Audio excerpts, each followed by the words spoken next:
Aiman, Kompas TV, Pak Didin. Kita adalah Pulau C.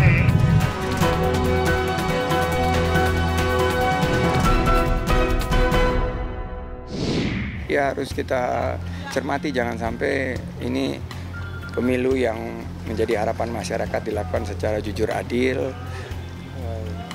dicederai atau dicoreng oleh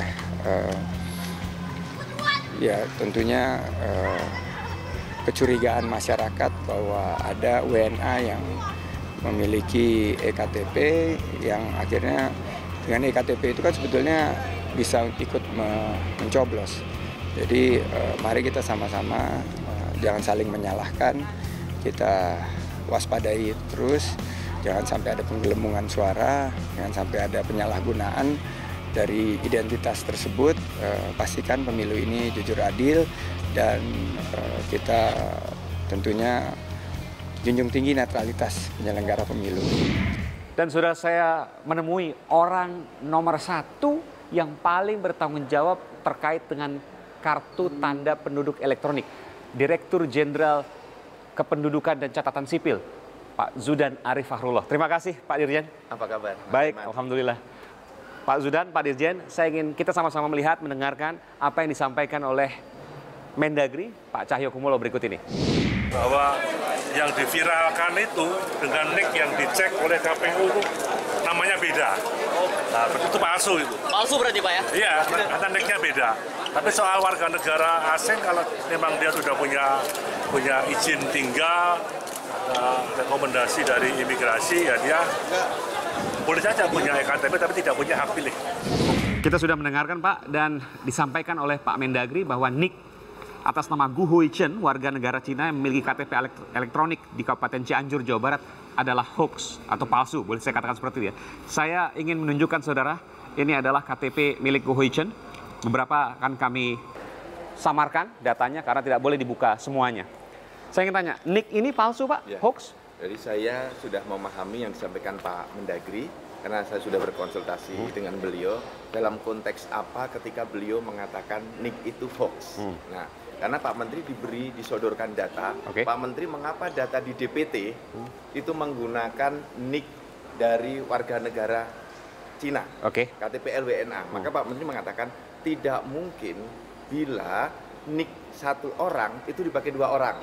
Kalau itu dilakukan pasti itu nicknya salah. Masalahnya faktanya adalah nick milik Gu Huichen tembus di dalam DPT. Saya buktikan sendiri, meskipun namanya bukan Gu Huichen, harus dimasukkan dengan nama Bahar.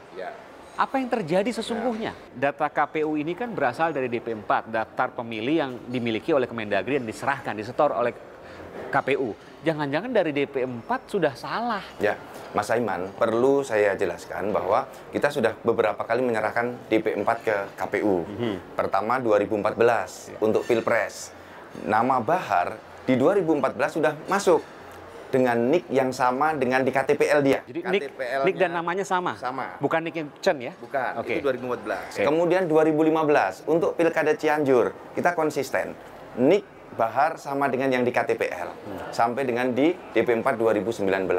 Jadi dari Kementerian Dalam Negeri, insya Allah dari database kita, semuanya sudah benar. Dari sampai 2015 sudah benar? Betul. 2018 pada saat Pilgub Jabar, nggak tahu itu? Kita belum cek, karena kita sudah menggunakan data 2014, 2015. Dan untuk yang terakhir di Pilpres, DP4 2019, kan itu sudah kita serahkan ke KPU di 2017 bulan Desember.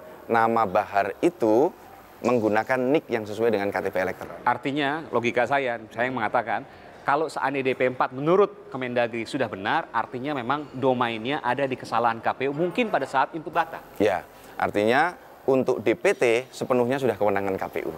Anda mengatakan ini domain KPU, nggak tahu apa yang terjadi di KPU? Ya, itu sepenuhnya kewenangan KPU. Saya ingin tanya saudara terkait dengan ini baru satu yang ditemukan, meskipun nicknya milik warga negara asing, tapi namanya milik warga negara Indonesia, mungkin saja karena ada 1.600 KTP elektronik warga negara asing, maka mungkin saja ada beberapa yang lain juga bisa masuk atau tembus dalam DPT yang mungkin saja nanti bisa memilih.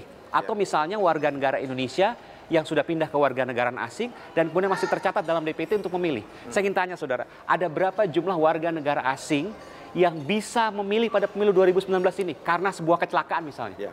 Kalau kita melihat datanya, di Indonesia sekarang sudah lebih dari 1.600. Kira-kira 1.680-an yang sudah memiliki KTPL di Indonesia. Warga negara asing? WNA memiliki KTPL. Oke. Dan dalam rangka membantu KPU, kami sudah menyerahkan data WNA yang masuk ke dalam DPT. Tunggu sebentar, artinya ada lebih dari Chen ini yang punya hak pilih atau masuk tembus dalam DPT? Ya, ada dalam rangka Berapa jumlahnya, merapikan DPT. Nanti tanya ke KPU jumlahnya. Anda keberatan Ya. untuk menjawab? Ya, nanti biar KPU. Tapi Anda punya data itu? Kami punya datanya, sudah kami serahkan dengan maksud yang WNA itu dihapus agar tidak muncul sebagai pemilih. Ada lebih dari 5, lebih dari 10? Ya, nanti ke KPU saja. Ya, Mas Yang Aiman. jelas lebih dari Chen. Ya. Ada lagi WNA yang bisa memilih, yang kemudian harus dirapikan sebelum pemilu 2019. Semangat kita adalah merapikan DPT agar akurat. Jangan sampai ada WNA yang masuk sebagai pemilih. Dan itu prosesnya bisa Pak, karena tinggal 2 bulan lagi bahkan. Oh, cepat. Bisa? Kami saja dalam menganalisis itu hanya memerlukan waktu 2 jam. Untuk menganalisis yang 1.680 itu ke dalam DPT hanya butuh waktu 2 jam. Nah, KPU menghapusnya pasti bisa lebih cepat. Jadi dalam waktu kurang lebih 2 bulan ini Pasti bisa dirapikan semua? Pasti. Jumlahnya berapa? 5, 10, apa lebih dari itu? Pasti bisa. Ada keberatan untuk menjawab, tapi nggak apa, nanti saya akan tanyakan ke KPU. KPU bisa untuk dikonfirmasi lagi ya.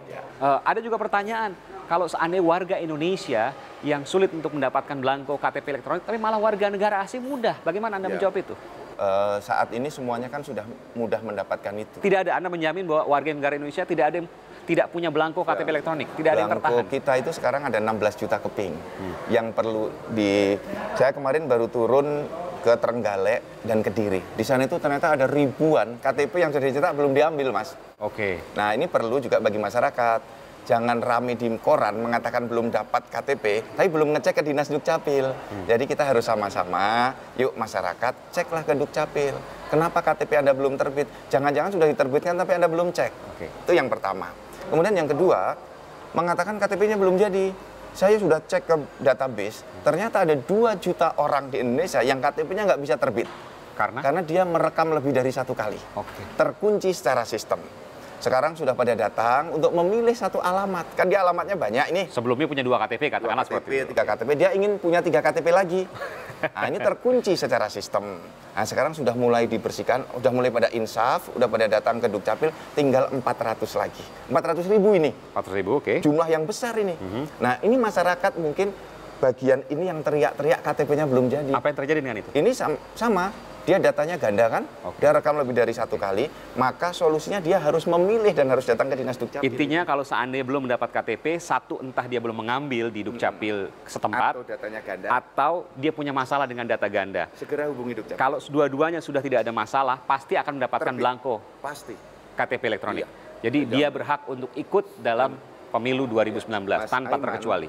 Baik, terima kasih atas penjelasannya Pak Direktur Jenderal Kependudukan dan Catatan Sipil Kementerian Dalam Negeri, Pak Zunan Arif Fahrullah. Terima kasih Pak telah memberikan kasih, informasi Mas Aiman. program Aiman. Terima kasih. Apakah dari sini bisa memunculkan sebuah celah, sebuah bahaya? Ini baru satu kita bicara. Iya, iya. Ada 1.600 KTP dengan warga negara asing berdasarkan data imigrasi. Betul. Ruang itu ada.